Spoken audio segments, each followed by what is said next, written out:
Bonjour, donc nous allons continuer notre travail sur le livre Maths Initiation. C'est un wikibook. On est dans l'analyse 3. La méthode de Simpson pour les intégrales triples. Alors une intégrale triple, ça se présente comme ça. Alors il y a ici la fonction à intégrer. Là, c'est les bornes pour le différentiel intérieur. Là, c'est les bornes pour le différentiel qui est au milieu. Et là, c'est les bornes pour le différentiel qui est à l'extérieur. Alors ici, pour le différentiel qui est à l'intérieur, il y a deux variables. Alors, comme il y a x, les deux variables, c'est y et z. Ici, la borne intérieure, il n'y a plus que z. D'accord? Et pour la borne extérieure, la différentielle extérieure, ce n'est plus qu'une constante, enfin deux constantes. D'accord? Alors, on va commencer par, donc là, c'est notre intégrale triple, suivant la méthode de Simpson. Alors, je vous laisse, comme d'habitude, sélectionner la bibliothèque. Nous, on va commencer par le premier exemple.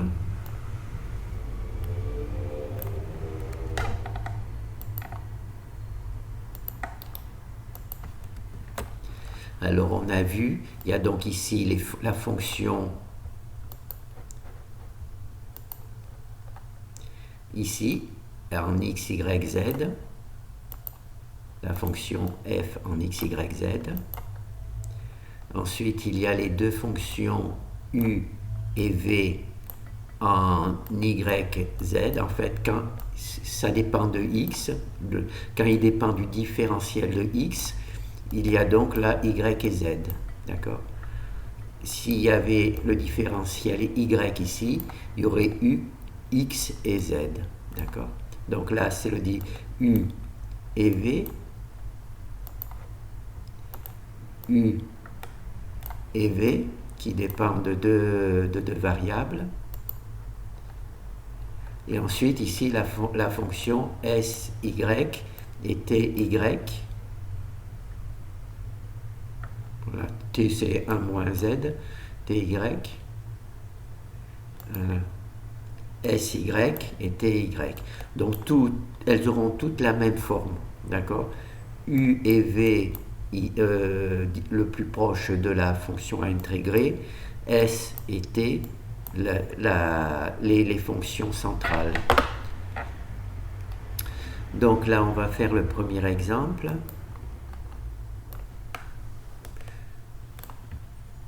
Bien entendu, vous pourrez mettre le nom que vous voulez, hein, mais pour moi, pour me simplifier la vie, j'ai agi de cette manière. Alors, on va lancer le premier exemple.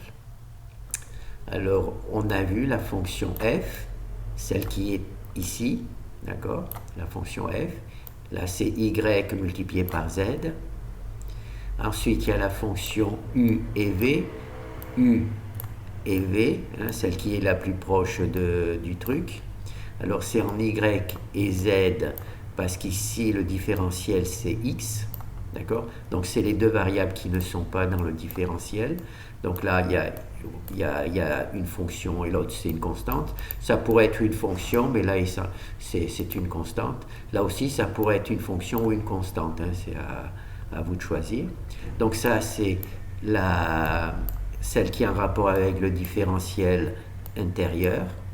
Là, c'est celle qui est en rapport avec le différentiel central. Alors, il y a t et s. Alors S il est là et T il est là. Le différentiel central c'est dy. Donc on élimine le z parce qu'il a été traité ici. On élimine le z.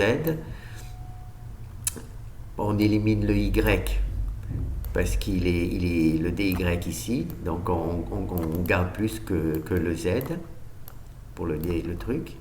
Et ensuite, ici, il faut naturellement, pour le dz, il faut naturellement que les deux soient des constantes. En réalité, ça pourrait être des fonctions, mais dans ce cas-là, on obtiendrait une intégrale dont le résultat, c'est une équation, et nous, on n'est pas capable de travailler sur des résultats symboliques, donc il faut que ça soit numérique. C'est pour ça que là, c'est obligatoirement des constantes, mais ça pourrait être dans la réalité des fonctions, et dans ce cas-là, le résultat, ce ne serait pas un nombre, mais ça serait une fonction. Enfin, une équation. Alors, donc là, on a le résultat. Alors, ce que l'on va faire, c'est ici, on va récupérer le code Mathematica et vérifier avec Mathematica. Alors, l'intégrale, c'est ici. Ça, c'est la YZ. Alors, from de 0 à truc, c'est cette intégrale-là, hein, celle qui est en correspondance avec le DZ. Alors pour Mathematica, on saute la centrale, on passe directement à l'extérieur. Donc là c'est l'intérieur, là c'est l'intérieur, là c'est l'extérieur, et le central, il est à la fin. Je ne sais pas pourquoi ça fonctionne comme ça, mais c'est comme ça. Donc là c'est l'extérieur, c'est-à-dire le DZ, c'est entre 1 et 0, entre 0 et 1. Et là, c'est le central, donc c'est 1 moins z sur 0. Donc on va récupérer ce code et on va l'essayer sur Mathematica.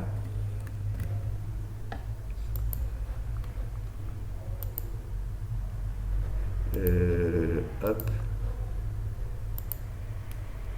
Alors il faut trouver Mathematica.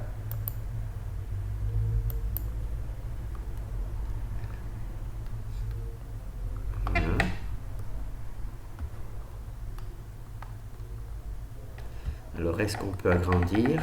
Voilà. Pas trop quand même. Donc voilà, donc là on a notre intégrale. Bien entendu, Mathematica, lui, l'écrit de manière truc.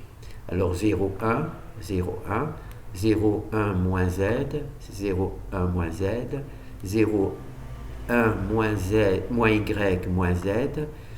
Et là, la partie centrale, YZ, YZ, et le résultat, il est là. Et le résultat, il est là. Voilà. Donc là, on a à peu près le même résultat que Mathematica. Donc, eh ben, on va faire le deuxième. Hein. Alors, je n'ai pas récupéré le fichier H, donc c'est pas grave. Alors ici, il y a B. Ici, il y a A, et ici, il y a A, donc il y a un problème, il faut récupérer B. Alors, B, il est là. Alors, comme je vous ai dit, ils ont tous la même forme. Hein. Pour moi, ça m'a simplifié la vie de les appeler toutes les fonctions. Attends, tout sélectionner.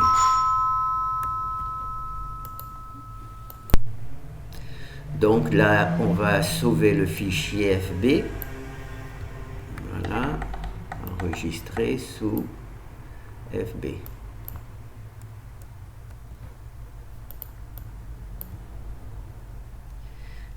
Hop, voilà. Alors, comme je vous ai expliqué, hein, on va revoir comme ça, on le verra tout. Là, c'est la fonction f, x, y, z. Alors là, la fonction elle est toute simple, c'est 1. Hein, ça peut être tout à fait, il n'y a pas besoin d'avoir une variable x, y. Hein, ça peut être pour la fonction f.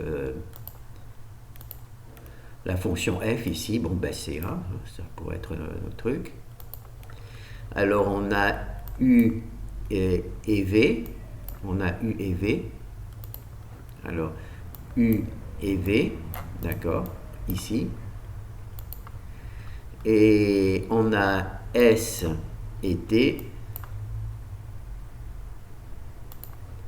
ici, S et T. Voilà. Donc, on a donc notre truc, ça sera toujours la même forme. Hein. Alors, grand F, parfait, F, c'est la fonction centrale en 3 arguments. Comme les arguments vont changer, bon pas pour f mais pour les autres, parce que ça va dépendre de la forme de l'intégrale sur laquelle on travaille. Donc là, c'est f avec trois arguments. U et V, ça sera deux arguments. Et S et T, un argument. Cela est dû au fait que V, ça sera celle qui est le plus à droite. Donc il y aura U et V, elles auront donc automatiquement deux arguments. Et elles dépendront donc de ce différentiel, celui-là. Les fonctions centrales, ça sera toujours S et T avec un seul argument, et elle dépendra de ces deux, enfin en particulier de celui-là, de ce différentiel celui-là, mais aussi de celui-là, parce que c'est la manière. Hein. Et ensuite, ces bornes-là dépendront de ce différentiel ici, et naturellement, là, ça sera obligatoirement pour nous des constantes, même si les calculateurs qui font des calculs symboliques sont capables ici de mettre des fonctions. Donc là, on a tout. On a B et B, donc c'est bon, on va lancer. Voilà. Alors, pourquoi il y a un espace? Voilà, là j'ai fait 200 trucs. Donc ça fait 200, 400, 600. C'est pour ça qu'il y a... C'est des boucles, ça c'est le nombre de boucles.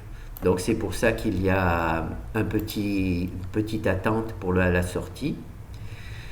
Alors, on se rappelle, ici notre fonction x, y, z en 1. Là, c'est les fonctions u et v. Hein. Les fonctions, alors, la fonction f, elle est ici, c'est un 1. La fonction u et v, la fonction u et v, c'est ici. Hein. Là, automatiquement, il peut y en avoir qu'un seul ici ou même juste une constante, mais là, naturellement, on a deux arguments. Ensuite, il y a la fonction t, s et t. Alors, s ici et t ici. On voit qu'on peut avoir aussi, au minimum, aussi une fonction. Hein. Comme ici, on peut aussi avoir une fonction. Et là, on a le calcul. On a le calcul du truc. Voilà. Donc là, on va récupérer le code Mathematica.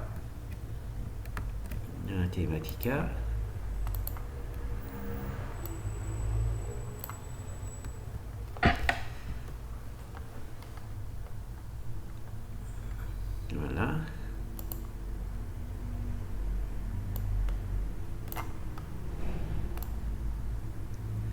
Voilà, donc alors, moins 1, moins 1, moins 1, 1, moins racine de 1, moins y au carré, 1 moins racine de 1, y au carré, là c'est la forme positive, 0 de 2y moins z, 2y moins z, là c'est 1, là c'est 1, donc il y a dx, dz, dy, alors le résultat c'est 2pi, et nous c'est cette valeur-là, 32, voilà. Vous voyez, moi j'ai 6, 28, 28 et là il y a 6, 28, 32. Voilà. C'est pour ça que j'ai mis 200, c'est parce que j'espérais pouvoir récupérer le 32 ici, mais le 32 n'y arrive pas. Donc ça prouve que ce n'est pas très... on n'a que deux chiffres après la virgule identiques à Mathematica, donc c'est pas très efficace, mais enfin ça fait quand même le calcul. Alors là, toujours la même chose avec Mathematica. Hein. Alors, au début, ici, on met la fonction. Ici, le premier argument, c'est celui-là. D'accord? Le deuxième argument, celui-là, il est dans le bon ordre. Celui-là. Et le troisième argument, c'est celui-là. Oh, c'est marrant, celui-là, il est dans le bon ordre. Des fois, ça ne marche pas dans le bon ordre. Bon, enfin, c'est pas grave. Hein. J'ai dû faire des erreurs quelque part. Donc là, on va faire tout simplement le troisième. Alors, le troisième, c'est C. C.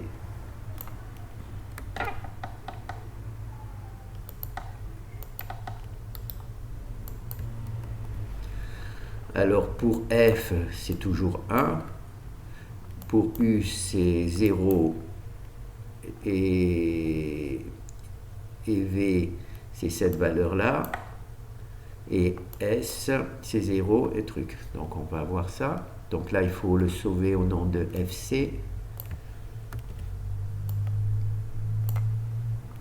Alors bien entendu, c'est un travail d'amateur, hein, donc il ne faut pas vous attendre à des résultats spectaculaires. Si vous avez besoin de calculer une intégrale triple sérieusement, ben c'est un logiciel professionnel qu'il vous faut. Là, c'est juste pour faire nos exercices scolaires et faire une petite vérification si jamais on veut calculer véritablement une intégrale triple. Donc là, on a FC, FC, FC, c'est parti. Alors, notre intégrale, c'est donc ça fait pour les différentiels dy, ces bornes, c'est celle-ci, hein, c'est U et V, U et V. Pour le différentiel dx, c'est 0 et 2, donc c'est ST, alors 0 et 2. Et là, les bornes intérieures, c'est 0 et 1. 0 et 1. Voilà. Et là, pour le code Mathematica, on a 1, on a 1. Ici, on a la borne, comment on dit? La borne, je sais pas quoi, truc, 0. Et ici, c'est la borne extérieure. Oh, bah j'ai fait un petit peu des mélanges et ce qui compte, c'est naturellement l'apparence dans la forme Mathematica, qu'on est la même que la mienne. Voilà.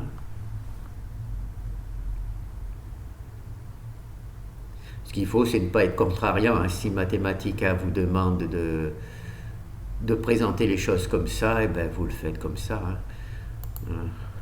Hop. Est-ce qu'on peut... Ah non, je pensais pouvoir réduire. Voilà. Alors, 0 plus 1, 0 plus 1, 0, 2, moins z de z, 0 moins 2 z, 0 z au carré, x de truc. Alors là, le 1, il est là, mais le 1, il est là. X au carré plus z au carré, x au carré plus z au carré, c'est bon. Donc le 1, il est là. Alors c'est y, x, z, y, x, z, 11 sixième, et on a la valeur ici, 11 sixième. Voilà. Alors pour l'écriture, il semble qu'il fasse un peu ce qu'il veut, hein. Là, le premier argument, eh ben, c'est le plus extérieur. C'est étrange, mais c'est... Ah, peut-être que ça en fond, que Mathematica tient compte de la position de ça. C'est pour ça que la position des bornes dans Mathematica n'est pas la même partout. Peut-être qu'elle est par ordre alphabétique, je ne sais pas. Mais enfin, vous avez vu ici, cette truc-là, elle est le plus à gauche, alors que dans l'autre cas, elle était le plus à droite. Enfin, c'est pas grave, hein. L'essentiel, c'est que vous arriviez avec le code Mathematica à retrouver la même forme que vous avez ici. C'est ce qu'on a réussi. Donc maintenant, on va faire le suivant.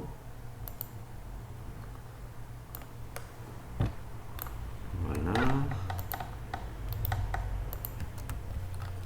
Alors là, il y a D, là, il y a C, et il y a C, donc ça ne va pas, il faut chercher le D.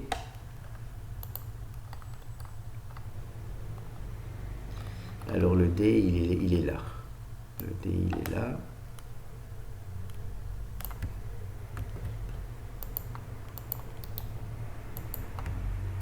V, voilà, D.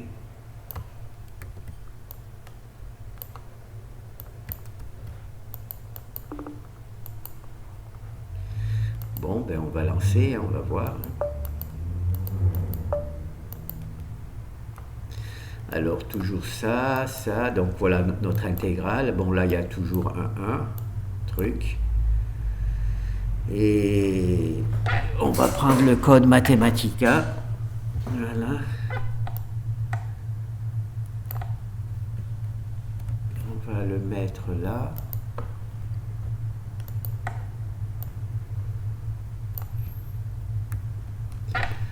Et on va lancer.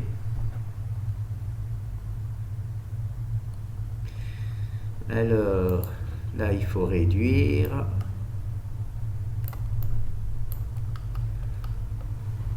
Donc, moins 1, 3x au carré, 4 moins x au carré, 0, 6 moins z. Alors là, c'est 1, là, c'est 1. Alors, c'est dy, dz, dx. Donc, c'est important l'ordre. Hein. Il faut qu'il y ait le même ordre ici aussi. Et le résultat, c'est 20 266 et là c'est 20 267. Voilà, c'est 20 267. Bon là ce qu'on peut faire c'est changer la forme. Donc là il y a 1, on va mettre cosinus de x, cosinus de x. Voilà. Donc on va, voilà, cosinus de x. Alors maintenant il faut mettre naturellement cosinus de x ici, là dans Mathematica pour avoir la même truc. Voilà, cosinus de x, ça c'est le code Mathematica. Donc on va sauver et on va lancer. Alors cette fois-ci, j'ai fait quelque chose que je n'aurais pas dû faire.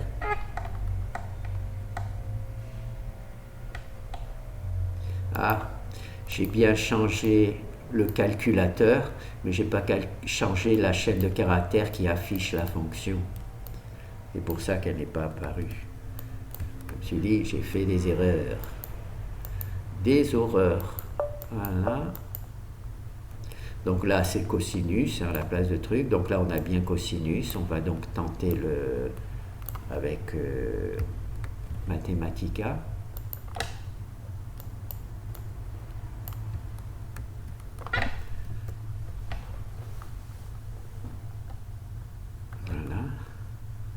Alors, il faut réduire.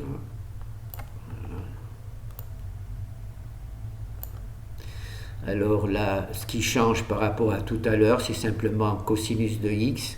J'ai remplacé le 1 par cosinus de x. Alors le résultat, c'est 18 426. Et là, le résultat, c'est 18 426. Voilà. Alors n'oubliez pas, si vous changez la valeur de là, enfin, ou une valeur ici sur la truc, de bien la changer aussi dans le code de Mathematica, parce que sinon, naturellement, vous n'aurez pas le bon résultat. Alors là, hein, comme vous avez vu, hein, c'est x, y, z, ça c'est x, z, y, z, x, donc ça dépend de l'intégrale. C'est pour ça que je vous ai fait un exemple de chaque. Et si vous avez besoin de tester une intégrale, si vous prenez x, y, z, alors que votre intégrale c'est z, y, z, x, eh ben, il va y avoir des problèmes. Donc choisissez bien l'ordre qui correspond au travail que vous voulez éventuellement tester.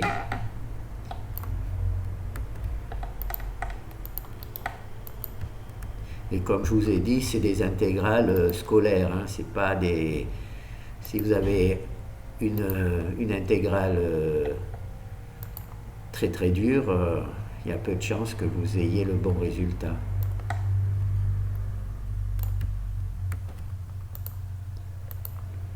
Alors, donc là c'est E, donc on va sauver, hop, hop, hop. Alors notre intégrale ici, hein, c'est encore une particulière, hein, c'est tuc. Donc on va essayer sur code Mathematica. Alors, code Mathematica.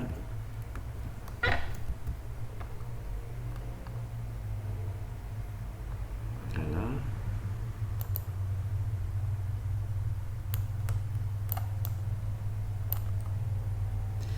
Alors 0,4, 0,4, racine, racine, 0, 4 trucs.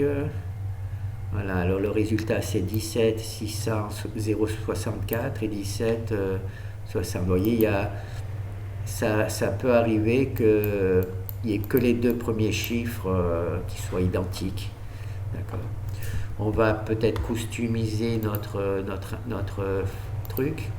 Alors là, on va mettre x multiplié par x. Donc ça fait x au carré ici.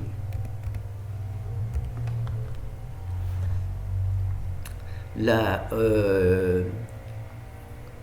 U n'a pas de truc, on va mettre x. Voilà. On peut mettre x ou y, donc là on va mettre x.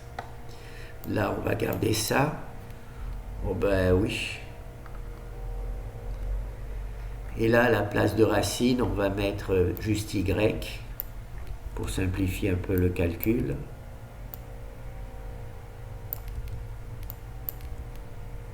Y plus Y plus Y.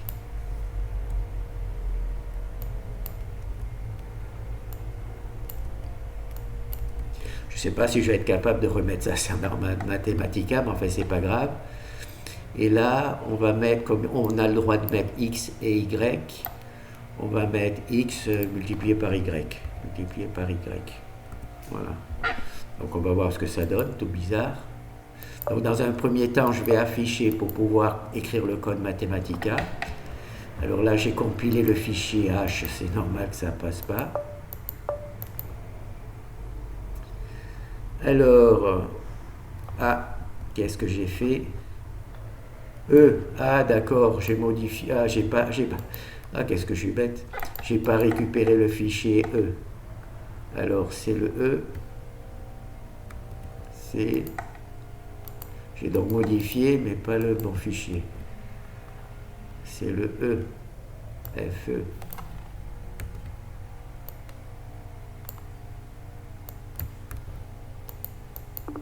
En remplacer. Voilà. Donc là, on va lancer. Alors, on a le même résultat parce qu'en fait, moi, dans mon répertoire, je ne l'ai pas installé ici, mais le fichier E, il existait dans mon répertoire. Oui. J'ai tous les fichiers A, B, C, D, E, F. C'est pour ça qu'il y a eu les bons calculs. Donc on va juste quand même vérifier Mathematica, mais normalement ça devait être bon.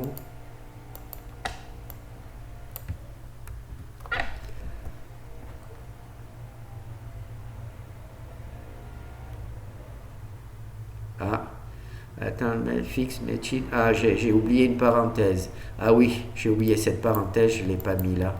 On va la mettre comme ça. Voilà. Vous voyez, là c'est bon, j'ai plus. Voilà, donc.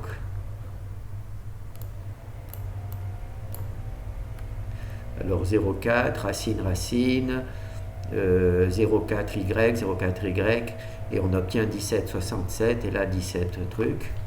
Donc ce qu'on va faire essayer, c'est de modifier un peu le code.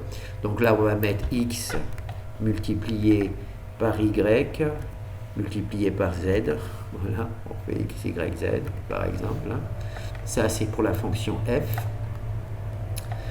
Pour la fonction u et v, donc u, on va mettre, on a le droit soit de mettre x, soit de mettre y, soit de mettre x plus y. Donc on va mettre x, voilà, plus y. Plus y, voilà, x plus y, on va mettre ça, x plus y. Là pour v, on va mettre x multiplié par x, alors ça fait 4x truc, et là multiplié par x, donc 4x. Et là, on va remettre juste y pour simplifier, pour que l'équation ne soit pas trop complexe, qu'il soit capable de la calculer. Si on lui met trop complexe, naturellement, ça va foirer. Y, et là, y aussi. Voilà, y. Le plus dur, ça va être maintenant de réécrire tout ça en Mathematica. Donc déjà, on va voir s'il est capable de donner une valeur. Donc là, il donne une valeur, hein, une grosse valeur. Alors maintenant, il va falloir voir le code Mathematica pour voir si on est capable de trouver le code Mathematica de cette intégrale. Alors, la 0, 4. 0, 4, c'est bon. La moins y plus y. Donc là, il faut remplacer ici par y. À la place de racine, y. Voilà. Et là, c'est 4. Alors, ça, c'est truc. Alors là, c'est... Donc, j'ai mis multiplié par 4, multiplié par x, pardon. Multiplié par x. Et le 0, ici, c'est x plus y. X plus y. Alors, on va mettre, hop, x plus y. Voilà. Bon, ben on va tenter le coup. Hein. Là, si ça marche, ça sera un miracle. Mais...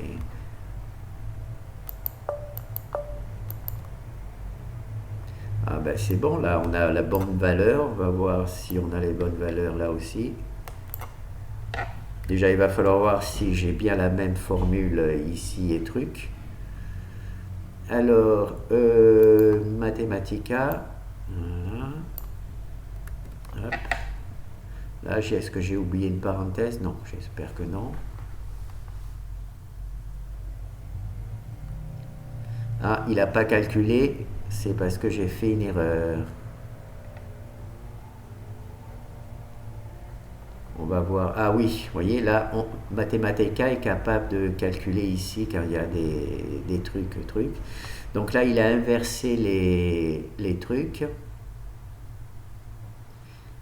Il a inversé, vous voyez, de temps en temps, il inverse, donc on n'a pas la même forme.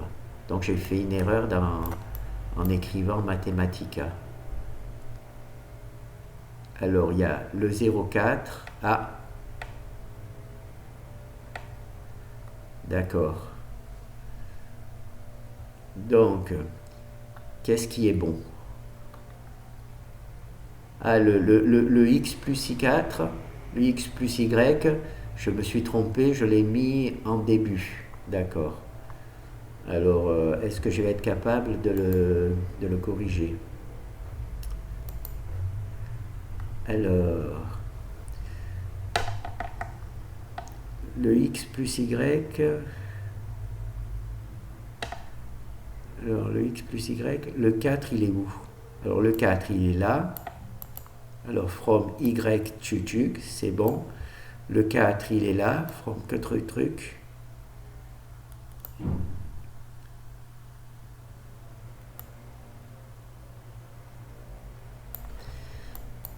Je ne sais pas quelle erreur que j'ai faite. Donc,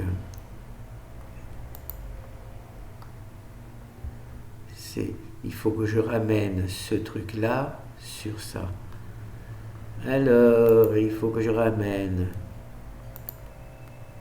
ce truc-là. Alors, 0 truc, tout 4. Ah, d'accord. Je vais prendre celui-là. Je vais le mettre là. From tout 4. Et là, je vais le mettre 4. Tout 4. Alors là, si j'y arrive...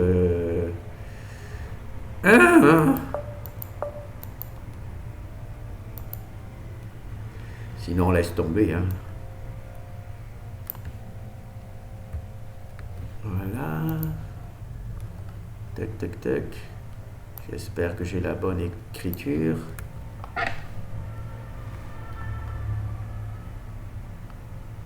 Déjà, vérifier est-ce qu'on a la bonne écriture. Alors, check. Et non, je suis obligé de la recompiler puisque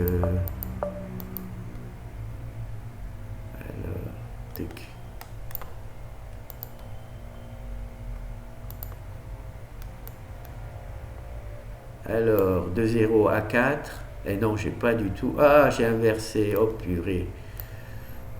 J'ai inversé aussi les Y. Oh là là, c'est vrai qu'il ne garde pas la bonne forme. Donc, ou c'est moi qui fais des erreurs. Donc, 4x, Y, c'est bon. X plus Y, c'est bon. Il y a juste ça, j'ai inversé. Vous voyez, donc, j'ai bien Z, X, Y. Donc, il faut que j'inverse.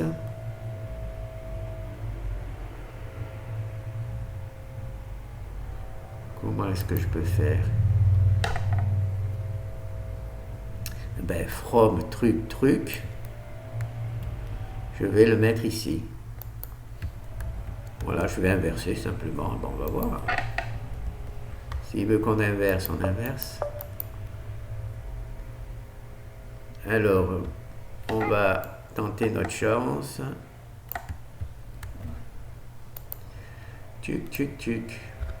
Vous voyez, il semble que la position des bornes, pour avoir la bonne, alors, là, je pense que j'ai la bonne.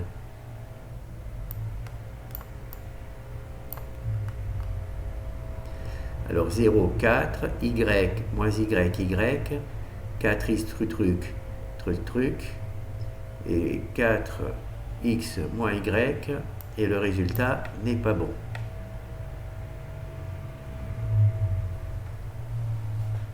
Pourquoi tu n'es pas bon?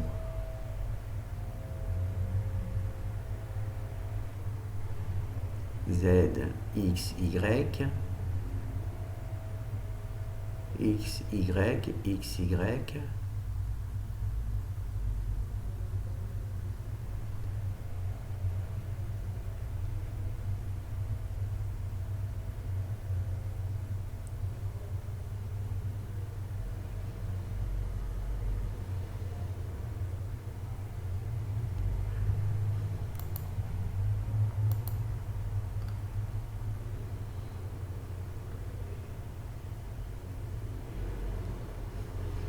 Pourquoi t'es pas bon?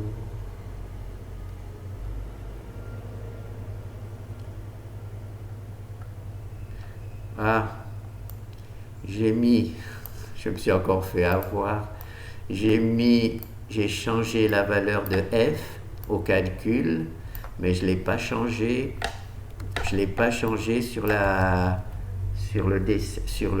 chaîne de caractères. Il faut être calme dans la vie. Hop, voilà. Là, j'ai le bon résultat à tous les coups. Il faut y croire. Voilà. Vous avez vu, hein, j'avais mis la partie calculatoire et j'avais pas mis la partie chaîne de caractères. Donc là, il y a 1, mais dans les calculs, il y a X, Y, Z. Donc c'est pour ça qu'il y a... C'est bon. On a réussi. Voilà, donc maintenant il y a les bons trucs. Là, il y a toujours la même valeur parce que dans la chaîne de caractères, j'avais mis 1. Et donc là, naturellement, pour Mathematica, ça passe pas. Et voilà, là c'est bon. Allez, qui est-ce qui parie que c'est bon? Allez. Je vous offre quoi? Je sais pas. Qu'est-ce que je peux vous offrir? Et voilà.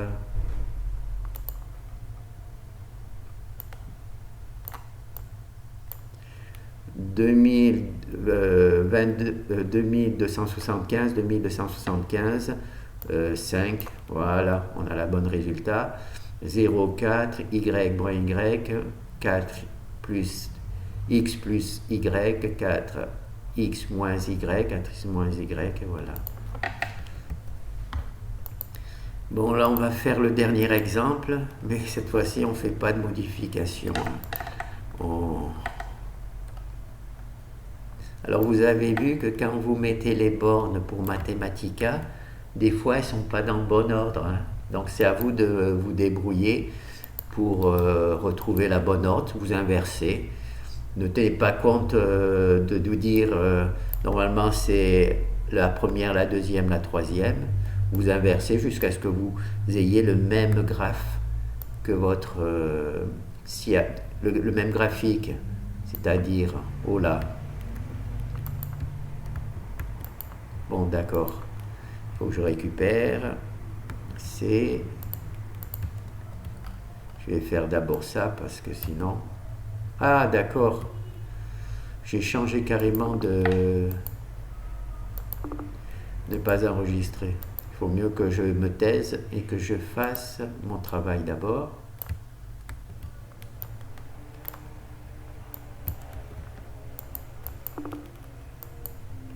Voilà, quand je parle du graphisme, c'est que cette forme-là soit la même que celle qui est normalement dans votre éditeur. Alors pour ça, eh bien, il faut que vous... Des fois, eh bien, en les mettant dans l'ordre, ça ne marche pas, il faut changer l'ordre pour avoir le bon ordre ici.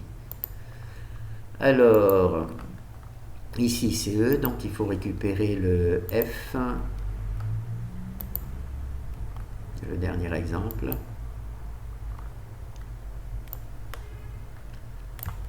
Je ne sais pas si on va avoir le temps de travailler le code, je n'ai aucune idée combien de temps il a fait ce truc. Alors là on va lancer, on ne va pas faire le malin là, donc ça c'est cette valeur là. On va récupérer l'intégrale de Octave, de Mathematica, on va la mettre dans Mathematica, on ne va pas faire les malins. Alors, on va réduire.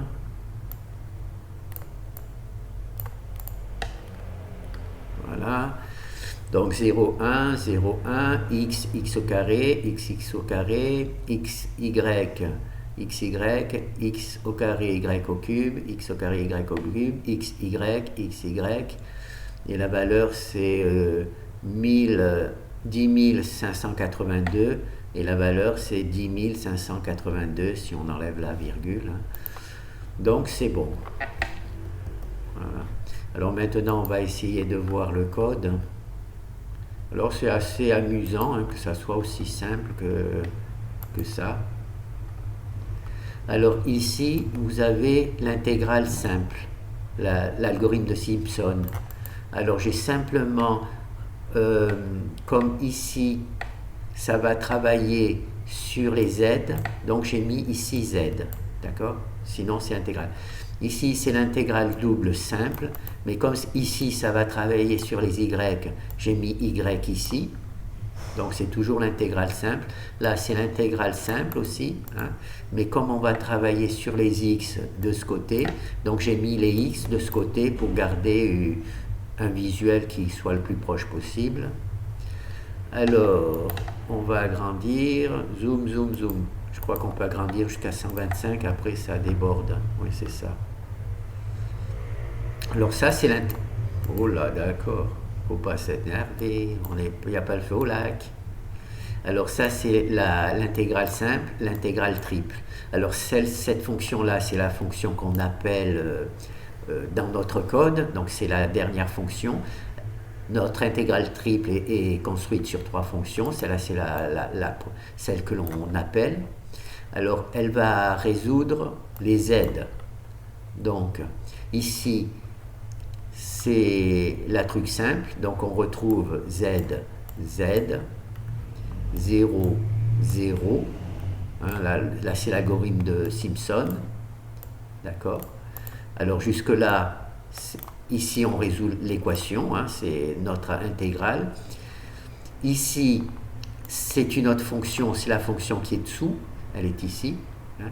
Alors là, il passe juste les paramètres, il ne les touche pas, et on résout juste la fonction en z, voilà. Donc là, c'est si on supprimait les parenthèses, les arguments qui indique qu'on est dans une intégrale de triple, et bien on a exactement le même code. C'est exactement le même code. D'accord? C'est exactement le même code. Là, il y a la fonction S et T, là, la fonction U et V, et ça, c'est notre fonction F. D'accord? Donc, c'est exactement là, c'est comme si c'était une intégrale simple par rapport à Z.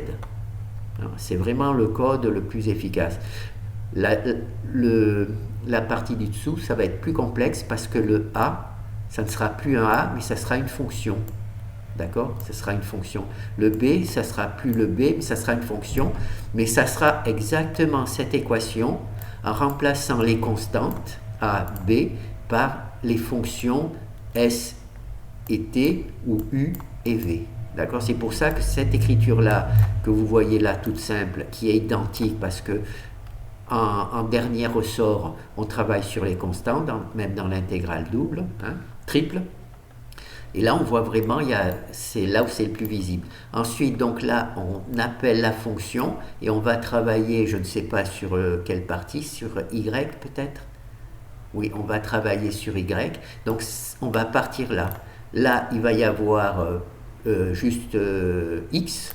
Et là, on va travailler sur l'Y ici. Voilà. Donc là, cette fonction-là, c'est cette fonction-là. Alors ici, alors j'ai choisi, comme on va travailler ici sur les Y, j'ai choisi d'introduire les Y. Donc là, vous voyez, alors le AY qui est utilisé ici, il va être remplacé ici par psi, voilà. Et le A, c'est le psi, vous voyez, le psi, A et psi, le AY. Le B, ici, va être remplacé par le TY. Et le A ici, AY, va être remplacé de nouveau par psi. D'accord? Cette équation-là, c'est la même que celle-là. C'est la même. Simplement, les AY sont remplacés par la fonction. Le AY est remplacé par la fonction psi. Le BY est remplacé par la fonction ti. Voilà, d'accord? Et donc là, on fait exactement, on résout une équation, une intégrale en Y. Voyez? Voilà. Là, il y a BY, et donc c'est psi. Et là, il y a AY, donc c'est psi. Mais c'est le même truc. Voilà, c'est exactement le même code, simplement, on remplace les AY de l'intégrale simple par la fonction qui correspond à notre intégrale double. Et pour la partie du dessus, ça va être la même chose. Donc là, c'est résoudre une intégrale par rapport à Y. Donc là, on l'a résolu par rapport à X. Là, on l'a résolu par rapport à Y. Et maintenant, on va la résoudre par rapport à quoi? Non, ici, on l'a résolu par rapport à Z. Pardon. On l'a résolu par rapport à Z, ZA, ZB, ZD, tout ça c'est par rapport à Z. Ici on l'a résolu par rapport à Y, donc dans les deux cas c'est une intégrale simple, si on la sort du contexte, mais elle résout juste celle qui est par rapport à Y. Et maintenant on va tout simplement la résoudre par rapport à X, c'est pour ça qu'ici il y a X. Donc là, les AX ici, qui est une constance, est remplacée par la fonction UX, U. Le BX, il est remplacé par la fonction V, donc VX. Et sinon, on fait exactement les calculs. Alors, cette truc-là, AX, alors AX, c'est la fonction, appel à la fonction U. Bx, c'est appel à la fonction V. Cette équation-là est identique à cette équation-là en remplaçant les constantes par les fonctions qui lui correspondent. Et les fonctions qui correspondent, par exemple à AX, la fonction qui lui correspond, c'est PUX. Enfin, c'est la fonction U. Là, je l'ai mis X pour justement matérialiser que ça travaillait sur les X, mais il n'y avait pas la peine, il suffisait de mettre U. Donc là, c'est U. Bx est remplacé par la fonction V, sinon le reste, c'est exactement le même code des deux côtés. C'est assez extraordinaire. Donc là, le Y et le Z, c'est ce que l'on a travaillé. Le Y, c'est ici, et le Z, c'est ici. Donc on n'y touche pas. Voilà, on n'y touche pas. Ça, c'est juste, on passe juste en paramètres sans y toucher. Et tout ce truc-là, si vous remplacez les BX et les AX par leur équivalent qui est ici, l'équivalent de AX et BX, c'est ce truc-là, et bien vous avez la même équation identique. D'accord? C'est juste plus complexe parce que là, ce sont des fonctions. Et par exemple, la fonction V, ici, elle a deux paramètres par rapport à cette constante B, hein, qui est l'équivalent du truc. Et là, comme c'est tout simple, puisqu'il y a juste une constante, alors que là, la constante a été transformée en une fonction avec deux paramètres. Donc ça complique plus, mais on voit qu'il y a le moins ici, et ici il y a le AX, ici c'est la fonction U, avec deux constantes, hein, deux constantes, et ensuite, eh ben, on voit, hein, problème, et la difficulté, c'est que AX est remplacé par une fonction qui a deux arguments. Bx est remplacé par la fonction v qui a deux arguments. Donc l'écriture semble un peu cabalistique, mais en fait, si vous imaginez que c'est juste des constantes, et bien vous retrouvez ici, on met A. Ah, on peut pas, je suis couillon, je croyais que je pouvais changer les valeurs ici, donc je ne peux pas changer les valeurs, je voulais mettre A ici. Bon, on va peut-être essayer de le faire. Je pensais que je pouvais changer, non. Donc je vais le mettre ici. Voilà. Alors ici, je remplace cette valeur-là par A. Voilà. Je vais, pardon, c'est pas A, c'est B. Le V, le V, c'est B. D'accord? Donc, je vais essayer de faire ça correctement. Donc, alors ça, on va remplacer par BX. Je ne sais pas si BX. D'accord? Cette fonction-là, hein, c'est U. Pardon. U. C'est, donc là, le V, c'est BX. Le U, c'est AX, donc je vais le remplacer par AX. AX. Et vous voyez, je me retrouve avec la fonction ici, BX moins AX. C'est la même, c'est juste parce que c'est complexe, parce qu'on remplace une constante par une fonction, et en plus cette fonction elle a deux arguments, donc on a du mal à retrouver la truc, mais si vous le truc, voilà. En fait, l'intégrale triple consiste à intégrer une première fois par rapport à z, une deuxième fois en se foutant de x et de y, une deuxième fois par rapport à y en se foutant de x et de z, et une troisième fois en x et en se foutant de z et de y. D'accord? C'est donc ces trois intégrales trucs. C'est la méthode que j'ai pas choisie, mais je l'ai faite et j'ai testé, ça a marché. Et j'ai introduit ensuite les fonctions et ça a marché aussi. Donc voilà, donc là je vais arrêter la vidéo parce que je pense qu'elle doit être déjà assez longue et j'espère qu'elle va passer sur YouTube. Merci.